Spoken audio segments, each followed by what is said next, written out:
En México, hasta octubre de 2019 se han cometido 833 feminicidios, según cifras otorgadas por el Secretariado Ejecutivo del Sistema Nacional de Seguridad Pública.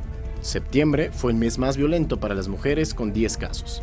Los estados con mayor incidencia son Veracruz, entidad que encabeza la lista con 140 casos, el Estado de México con 81 y Nuevo León en tercer lugar con 53.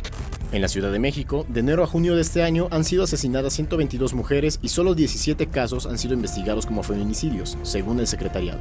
La Comisión Nacional para Prevenir y Erradicar la Violencia contra las Mujeres determinó que comete el delito de feminicidio quien prive de la vida a una mujer por razones de género y se considera que estas existen cuando la víctima presenta signos de violencia sexual, se le hayan infligido lesiones o mutilaciones degradantes, haya existido una relación sentimental entre el agresor y la víctima o existan antecedentes de cualquier tipo de violencia en el ámbito familiar.